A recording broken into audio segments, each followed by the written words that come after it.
రాజ్యాంగమే supreme, parliament కాదు CJ BR Gavai. Babasaheb Ambedkar వారసుడు, Buddhist. రాజ్యాంగమే supreme, parliament కాదు. రాజ్యాంగమే సుప్రీము, పార్లమెంటు కూడా కాదు అని బిఆర్ గవాయ్ కూడా చెప్తున్న నేపథ్యం. భారతదేశంలో రాజ్యాంగం అత్యున్నతమైనది. ప్రజాస్వామ్యాలని 3 అంగాలు రాజ్యాంగం కింద పనిచేస్తాయని భారత ప్రధాన న్యాయమూర్తి సిజేఐ బిఆర్ గవాయ్ బుధవారం అన్నారు. కొందరు పార్లమెంటు అత్యున్నతమని అంటారు, కానీ నా అభిప్రాయం ప్రకారం రాజ్యాంగమే అత్యున్నతమైనది. గత నెలలో 52వ సీజేగా ప్రమాణ స్వీకరించిన జస్టిస్ గవాయ్ తూర్పు మహారాష్ట్రలోని తన స్వస్థలమైన అమరావతిలో జరిగిన సన్మాన కార్యక్రమంలో ప్రసంగించారు.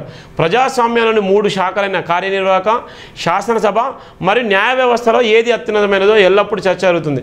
పార్లమెంటు అత్యున్నతమైనదని చాలామంది అంటున్నారు మరియు నమ్ముతారు, కానీ నా అభిప్రాయం ప్రకారం భారత రాజ్యాంగమే అత్యున్నతమైనది.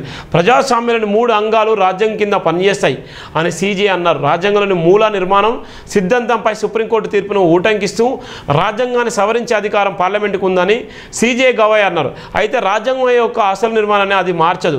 ప్రభుత్వానికి వ్యతిరేకంగా ఆదేశాలు జారీ చేయడం ద్వారా న్యాయమూర్తులు స్వతంత్రులుగా మారారు. మనకు ఒక విధి ఉందని న్యాయమూర్తులు ఎల్లప్పుడూ గుర్తుంచుకోవాలి. పౌరుల హక్కులు, రాజ్యాంగ విలువలు మరియు సూత్రాలు సంరక్షకులం. మనకు అధికారం మాత్రమే కాదు, మనపై ఒక విధి విధించబడుతుంది అని సీజే అన్నారు. న్యాయమూర్తులు తమ తీర్పుల గురించి ప్రజలు చెప్పే లేదా భావించే దాని ద్వారా మార్గనిర్దేశం చేయబడకూడదు. మనం స్వతంత్రంగా ఆలోచించాలి. ప్రజలు చెప్పేది మన నిర్ణయం తీసుకునే ప్రక్రియలో భాగం కాదని ఆయన అన్నారు. నేను ఎల్లప్పుడూ నా తీర్పులు మరియు రచనలు తమ కోసం మాట్లాడనివ్వను.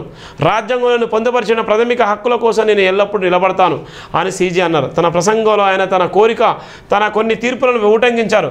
బుల్డోజర్ న్యాయంకు వ్యతిరేకంగా తను ఇచ్చిన తీర్పును ప్రస్తావిస్తూ ఆశ్రయం ముందే హక్కు అత్యున్నతమైన ఆయనే అన్నటువంటి నేపథ్యం ఉంది. రాజ్యాంగమే సుప్రీం, పార్లమెంటు కాదు అనేటువంటి నేపథ్యం కూడా. ఇవన్నీ బిఆర్ గవాయ్ 52వ ప్రమాణ స్వీకారం చేసినటువంటి నేపథ్యంలో ఆయనే చెప్తున్నటువంటి ప్రధానమైనటువంటి వాక్యాలు.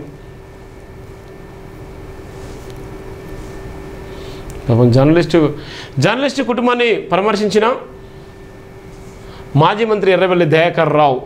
Warangal the Hans India chief bureau Adepu Mahender కుటుంబాన్ని పరామర్శించిన మాజీ మంత్రి Errabelli Dayakar. Warangal the Hans India chief bureau Adepu Mahender మరణించిన విషయం తెలుసుకొని నేడు వారి ఇంటికి వెళ్ళి వారి కుటుంబ సభ్యులను పరామర్శించిన మాజీ మంత్రి ఎర్రబెల్లి దయాకర్. అలా